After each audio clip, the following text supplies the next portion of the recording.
America से एक और बड़ी और कड़ी कार्रवाई की खबर सामने आई है। US immigration and custom enforcement यानी आइस ने 4 मई से 10 मई के बीच सिर्फ 7 दिनों में 422 इलीगल इमिग्रेंट्स को अरेस्ट कर लिया है और 528 लोगों को डिपोर्ट भी कर दिया है। हेलो एंड वेलकम, मैं हूं आपके साथ प्रेरणा कौशिक और आप देख रहे हैं एनबीटी इंटरनेशनल। तो ये पूरी रेड ह्यूस्टन, टेक्सास और आसपास के इलाकों में की गई और इसका मकसद था पब्लिक सेफ्टी को मजबूत करना। ऐसे में आइस का कहना है कि कई डेंजरस क्रिमिनल्स और ट्रांसनेशनल गैंग मेंबर्स अमेरिका की साउदर्न बॉर्डर से इलीगल तरीके से घुस आए थे और लोकल कम्युनिटीज में खतरा बन गए थे। तो ऐसे में कौन कौन पकड़ा गया इसी बीच? दरअसल इस ऑपरेशन में कई हार्डकोर क्रिमिनल्स भी शामिल थे।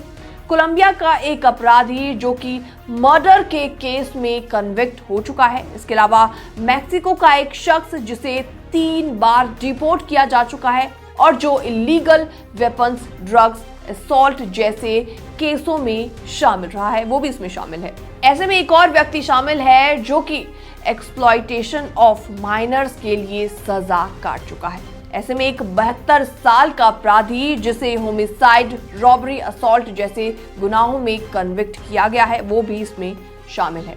आइस का कहना है कि ऐसे लोगों को पकड़कर तेजी से डिपोर्ट किया गया ताकि ये दोबारा कम्युनिटीज को नुकसान ना पहुंचा सके।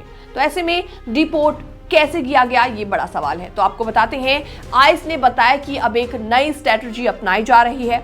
जिन लोगों के डिपोर्टेशन ऑर्डर पहले ही निकल चुके हैं, उन्हें बॉर्डर पर बनाए गए हब्स तक पहुंचाया जा रहा है। वहां से उन्हें 24 से 72 घंटों के अंदर अंदर उनके देश वापस भेजा जा रहा है।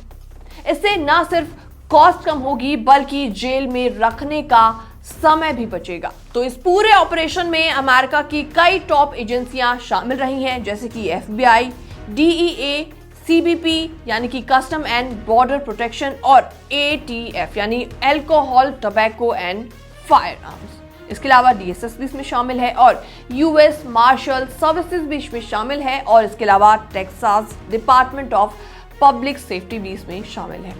इन सभी एजेंसीज ने कहा है कि कोऑर्डिनेटेड एफर्ट से ही ये पॉसिबल हो सका। तो ऐसे में आम जनता के लिए अपील भी की जा रही है। दरअसल आइस ने आम जनता से अपील की है कि अगर किसी को इलीगल एक्टिविटी या सस्पिशियस इंडिविजुअल्स की जानकारी हो तो वो टोल फ्री नंबर जो हम स्क्रीन पर दे रहे हैं उस पर संपर्क कर सकते हैं या फिर आइस की वेबसाइट पर जाकर उनको रिपोर्ट करें। तो ये ऑपरेशन अब एक बड़ा अलर्ट है, खास तौर पर उन भारतीयों के लिए जो कि अमेरिका में अनडॉक्यूमेंटेड या स्टेटस ओवरस्टे हैं। और अगर आपके वीजा के डॉक्यूमेंट्स वैलिड नहीं है तो सतर्क हो जाइए। फिलहाल इस रिपोर्ट में इतना ही। बाकी वर्ल्ड से जुड़ी छोटी और बड़ी खबरें देखने के लिए आप भी बने रहिए एनबीटी इंटरनेशनल के साथ।